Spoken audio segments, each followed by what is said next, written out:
Wow. Wow is right. Wasn't that beautiful? It was extremely Gabriel Ayala. Yes. He's going to be joining us. Rick has his bio all ready to read so we can tell you a little bit about him. I want to tell you about the song, though, that you just heard, Fragile. It was a premiere. This is an unpublished song, and Gabriel Ayala has shared it with us so that we could play it on the radio today. So he'll be joining us shortly and tell us a little bit about this music. You're going to hear two more songs. Again, these are new songs by Gabriel Ayala. He's a wonderful classical guitar player, and we're so honored to have him join us today on Moccasin Track, so stay with us. You're going to be hearing In a Darkened Room and Midnight Rendezvous. Rick, yeah. Hello, Kwai Nido Baz. Tell us a little bit about Gabriel Ayala. I will do that. Happiest Tuesday, beautiful Earth people.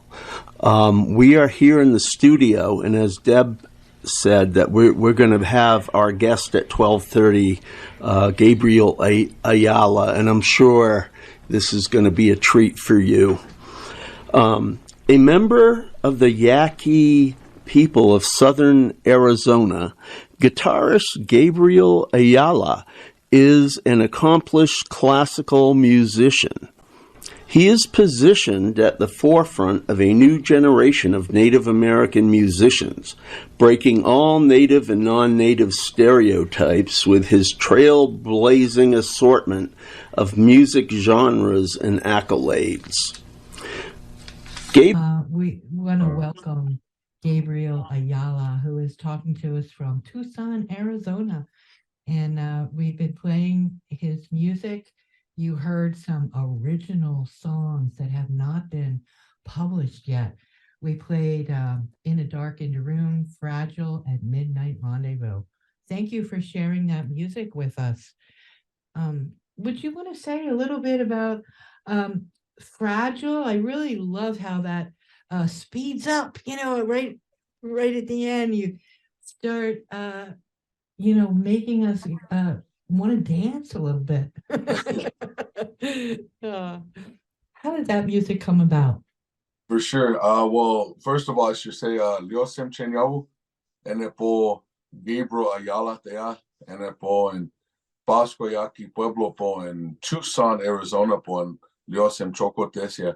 My name is Gabriel Ayala. For those of you that don't know me, I'm from the Pasco Yaqui tribe here in beautiful Tucson, Arizona. And honored to be here today and speak about my music. Specifically, we're asking about the song Fragile right now. And that's actually a composition by an artist by the name of Sting. And the way it came about is somebody requested it, and I looked it up and thought, what an amazing piece. And then just decided to do my own interpretation of it. So I changed up the introduction, added a very flamenco-ish introduction, very free, and then a very intimate feel for the first part of it. And then, like you said, the second half of it is very upbeat and just trying to create a different feel for everybody to kind of show two different sides of music within one composition.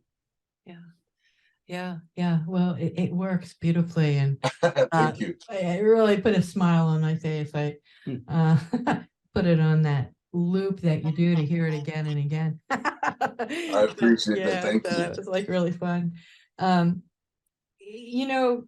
Midnight Rendezvous kind of has a little bit of that too, and In a Darkened Room is such a gentle song. A really gentle song. Do you want to speak about either of those songs? Yeah, I can speak about both. Midnight Rendezvous, I started during the pandemic. I started going live randomly at midnight, and it wasn't scheduled, and it was just to see who was on. And of course, nobody had anything to do, so there was hundreds of people that would gather at midnight, and I would just go live, and I would say that we were live with all the insomniacs. And so that's where it really started. I was like, hey, I'll meet you guys at midnight some night. And I would just randomly go live, and people would just start to kind of flutter in and then go from there. And In a Darkened Room is kind of like it's like a soundtrack of how I think we all felt. I don't want to speak for others, but it was definitely that feeling that we were just in a room, just trapped, surrounded by this darkness, which is COVID.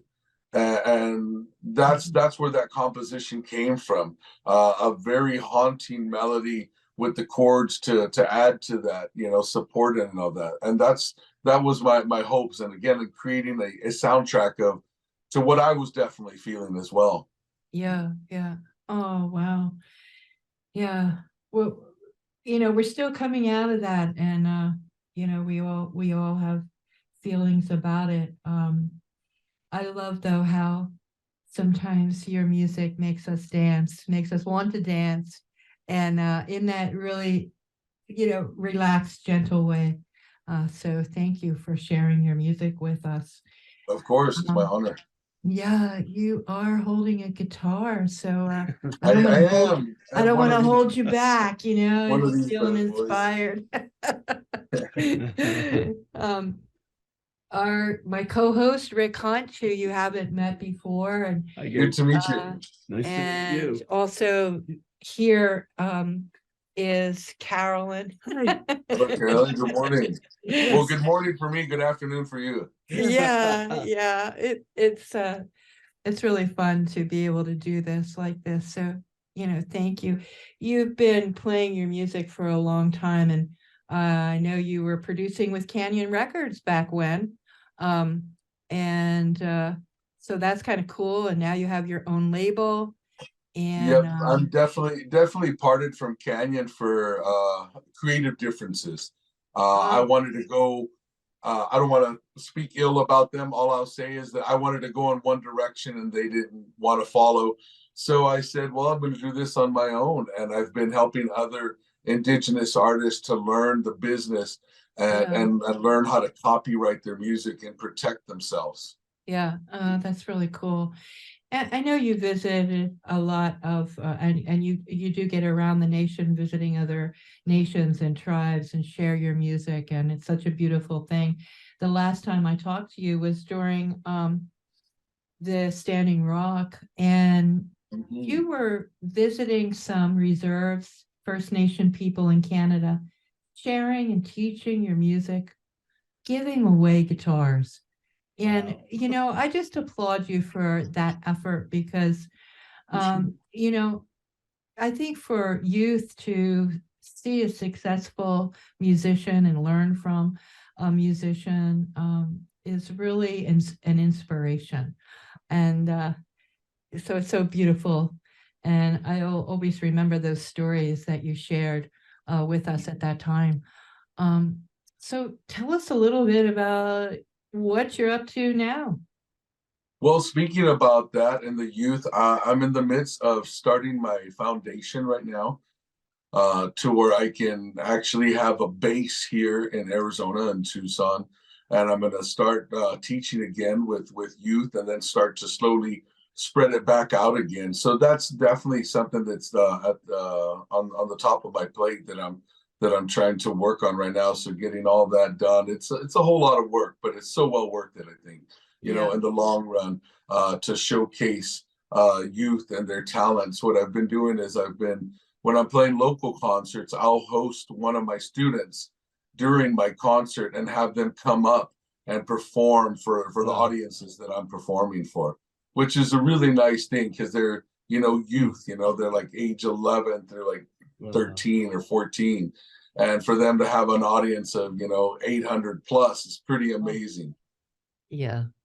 Wow.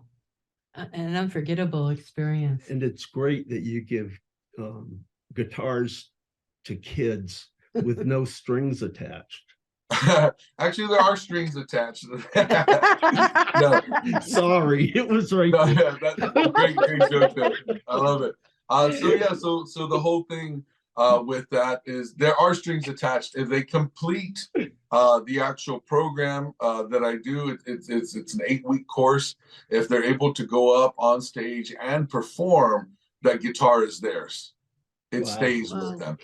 So for the kids that are just coming in for a week or two and then decide they don't like it, again, they have to understand that it's part of the outcome of having them kind of graduate so that they can, really be a part of the music and all stuff like that. So, but it's a beautiful thing to see. Yeah. That's terrific. Yeah. I'm so impressed that you create and play such beautiful music, and you're also finding the time to do visual art. That's amazing to me. Well, we had a lot of time during the pandemic, Yeah. Unfortunately, I mean, I didn't tour for 18 months. And so I had a lot of time. I taught myself a lot of new things. I taught myself to cut shell. So I'm wearing like some shell earrings here. So I taught myself how to cut abalone shell, conch shell, wampum, and then painting more. And then I even started teaching myself how to tattoo. Wow.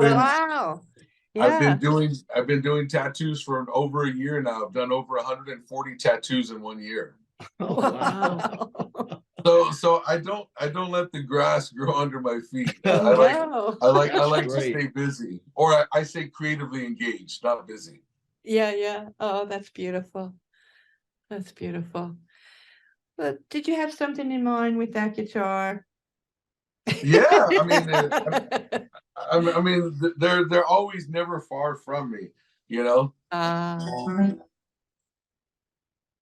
We can definitely play a song and then continue talking if you'd like. So this is a classical composition where I get my roots from musically is classical music. I have a master's degree in classical guitar, the only Native American with a master's degree in classical music and guitar. So I'm pretty excited about that to again further break those stereotypes of who we are.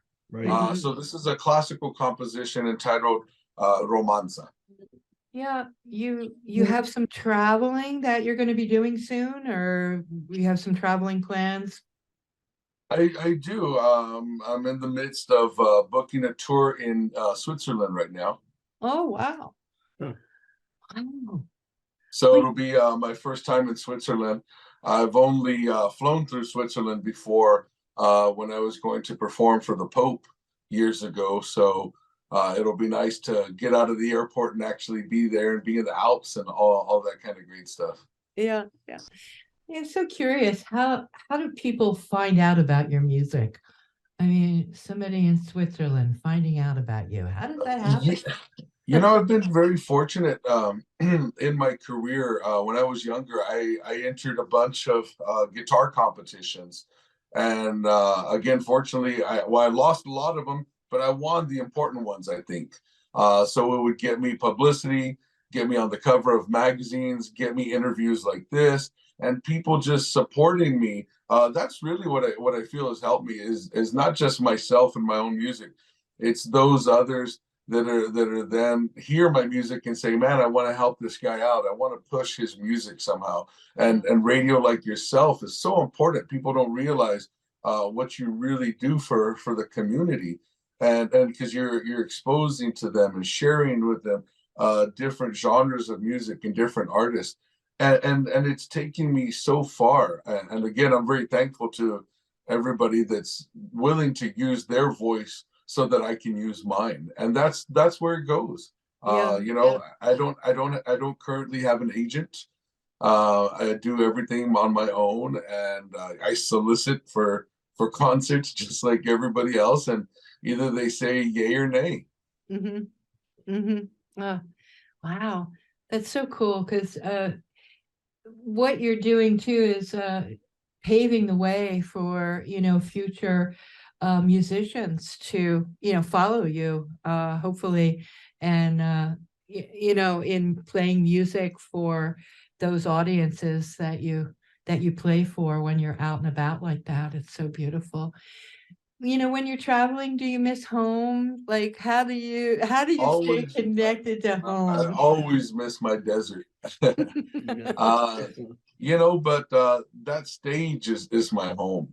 It really is. When I walk back out there, first concert I ever gave was I was age 15. And I remember backstage being so nervous. I was like, oh my God, it's gonna be horrible. Did I practice enough? I think I'm ready. I might be ready. And I remember walking out and they applauded, nicely. And I was like, well, that was just a pity applause. I gotta earn it now. So I performed my song. It was a Bach, Gavotte, and Rondo. And I remember playing it, and when I finished it, I just held my eyes closed and I heard this roar of applause. And I said, I like this a lot.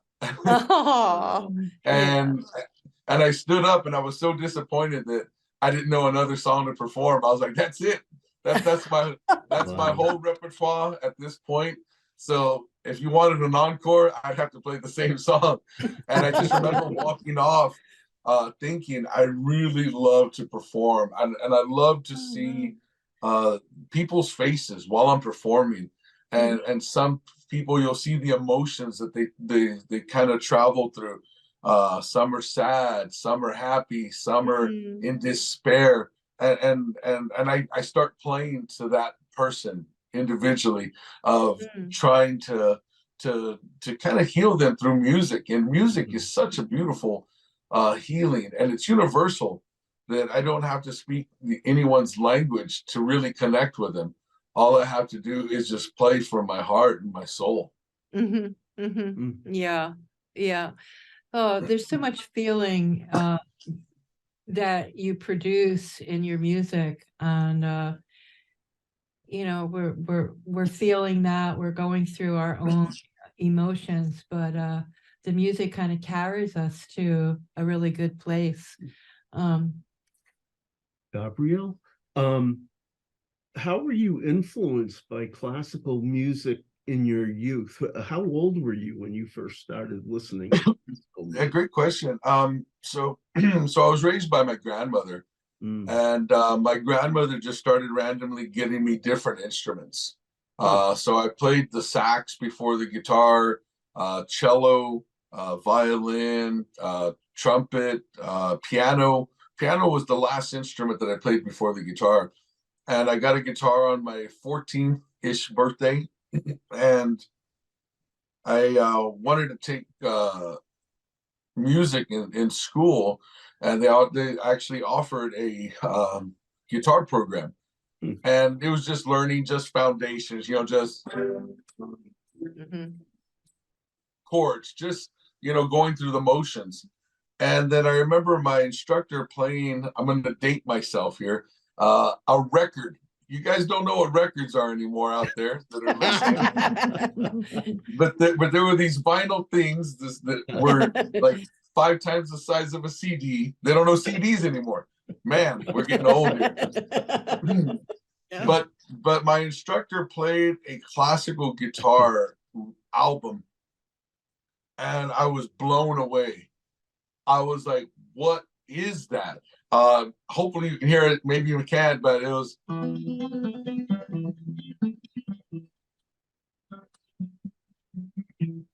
It was that very song. And I was like, I need some of that in my life. It was like my DNA transformed. And I had to do anything possible to let and teach my fingers how to do that. And wow. I just wouldn't let go of that. Again, I just wanted that, and I wanted to perform that on stage. I wanted to share that music, and I just grew an affinity for classical music. Some of my favorite composers are Igor Stravinsky, Wagner, Mussorgsky, stuff like that. Really beefy stuff. I love all the classic composers as well, like Bach and Mozart and Beethoven. But for me, I like the more obscure composers, and I love 19th century music. It was just so passionate. The melodies were just so enriched, and even got into opera a little bit. Wow. And what I started doing is, the guitar is such a young instrument in comparative to everything else, that I would take piano songs and then transcribe them for the guitar. So I would play like a Chopin prelude on the guitar, or a Moonlight Sonata by Beethoven, and play it on the guitar, just because our repertoire is so small.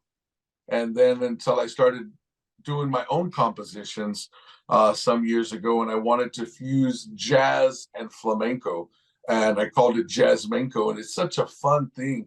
So when you're talking about the song Fragile, that's exactly what I'm trying to express in my music, a real diversity of something, hopefully something people have never heard before. I'm sure there's elements of a lot of different genres, but for the most part, I'm trying to create my own genre of music. So your grandmother inspired you and encouraged you with your music. Yeah, most definitely. And the crazy thing is, there's no musicians in my family except for me. And on my maternal side, I have 16 aunts and uncles. And on my paternal side, 11 aunts and uncles, over 100 first cousins. And yet nobody plays music except me. No, wow. It's pretty crazy. Yeah. That's amazing. Yeah. How about singing? Are they singing, or? That was more on the traditional side. Yeah. So from our tribe, for our ceremonies, I still maintain our culture. I never wanted to uh, go away from who we are. Again, that's my real DNA, a spiritual man. So I travel to ceremonies all the time to sing, and I think that's what keeps the balance in this industry. It's so easy to get a little bit of fame and then it goes to your head and look at me, I'm famous, oh, I'm on a magazine cover and you should praise me. And for me that was never the intent. I didn't play music because I wanted to be a millionaire. I played music because I wanted to touch the lives of others. I wanted to share life is really where it was at. And that's how I judge success. That's how I judge being rich. So by traveling to ceremonies and sleeping in my truck if I have to, because there's no bedding or whatever available, I'm fine with that. And again, I think it keeps me humble and not living that rock star lifestyle of limousines and five-star resorts. Mhm. I'm not so bougie that I have to have these lavish dinners. You throw me a bologna sandwich or some spam and potatoes in a tortilla, I'm good. I'm good. Again, and that's what I feel that my grandmother instilled in me. Those cultural values that have hopefully helped me and realize that it's not only about us; it's about everyone. So that's what I'm trying to live. Mm-hmm.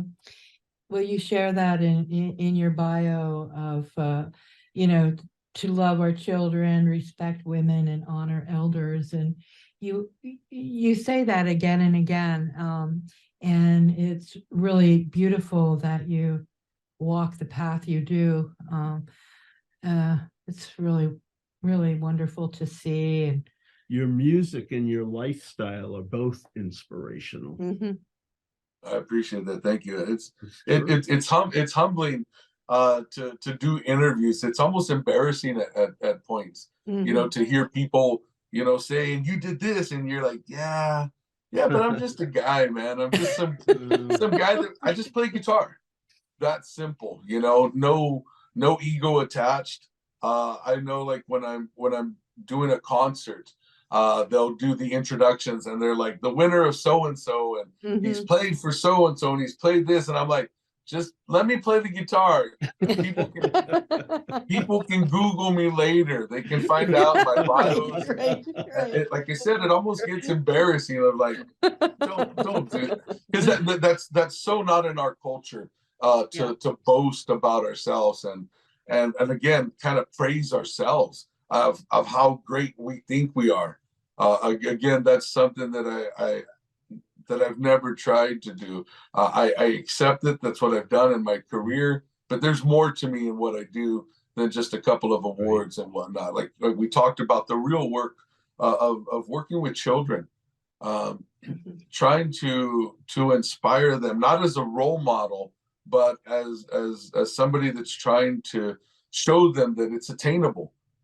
Because they've been told so much that they're not going to do it. They're never going to amount to anything. And I show up and I'm like, you're bound for greatness. That's it. You're now bound for greatness. You can do anything that you want.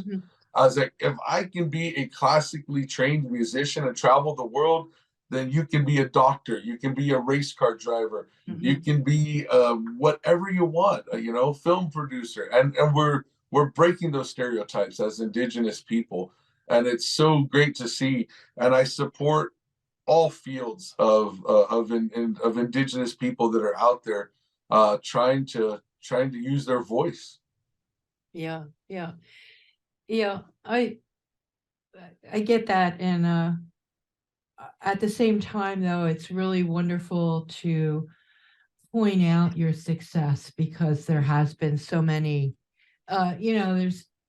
There's so many struggling, so it is really wonderful to have someone to look to as an example. And Well, so I appreciate that's that. what Yeah. we try to are share. a gift for sure. Yeah.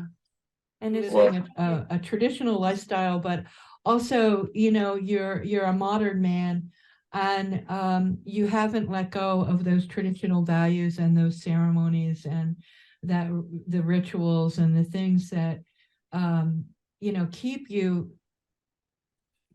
balanced and keep you solid and able to do this other work. And I think that we need to have more examples of that. And it's really wonderful as we do this radio show. Oh, okay. Yeah, we. For sure. When you talk about that spiritual side, for me as well, I'm alcohol free, drug free, and tobacco free, and that's something that I really instill in our youth when I speak to them. And I don't want to call it a workshop, but when I speak to youth, I title it "Finding Your Positive Addiction." Mm-hmm. This is mine. Yeah. And that's the thing is, they're so talented, our youth, from drawing, from writing poetry, from doing songs, even just singing traditional round dance songs. Mm-hmm. And I tell them, find what makes you happy, find what makes your heart content. For me, when I was young, 18 years old, all my friends going out and going to parties and getting drunk and saying, "Hey man, you want to go to a party with us?" And I'm like, I got to practice, and I'd sit at home and I'd be there for 10, 12 hours practicing till I passed out because I was so tired. Mm-hmm. And all my buddies now that are finding me like on social media, they're like, "Hey, I remember you used to walk around with that stupid guitar. What are you doing now?" I'm kind of still walking around with that stupid guitar. Only now I'm playing to larger venues, and they're like, "What?" And I'm like, "It's what I do, man." Yeah. So when I was young, I knew in my mind, I set it in stone. When I was 15, I think I was almost 16, and I had a job at a Mexican restaurant, and I was going to be a dishwasher. And it's hard when you're a dishwasher, and I had to wear a net. I got a lot of hair, so I had to put my hair up in a net. I was just so embarrassed. And after about 2 hours of washing dishes, I looked at my fingers and I said, "This is not going to be good for my hands." So I said, "I got to quit. That's it. I got to quit." I dramatically threw off my hairnet in the trash can, and I walked up to my boss and I said, "I'm going to be a famous musician one day, so I have to quit." And he looked at me in disbelief, and I was like, "I know, I'm going to be a famous musician." And he's like, and he cussed me out in languages that I probably didn't even know at the time. And I was like, and I walked out. But I knew at that age already, it's what I wanted to do.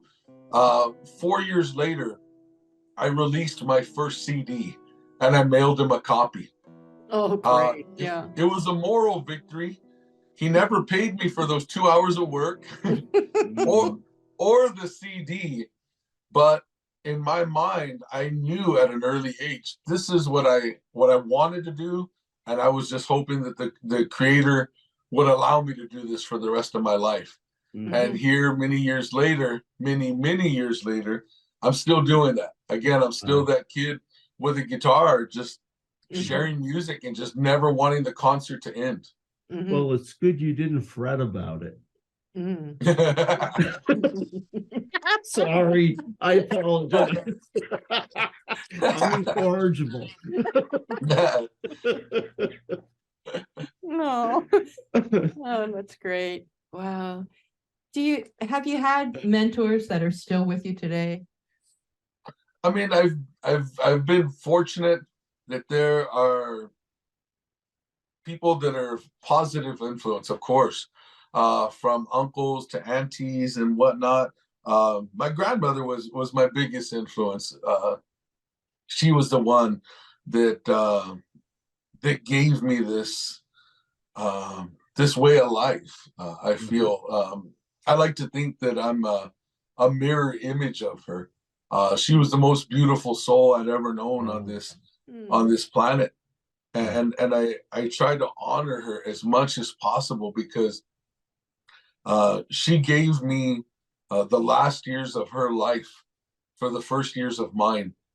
And there's no gift that I could ever give back to her other than honoring her as much as possible and telling people about how great she was.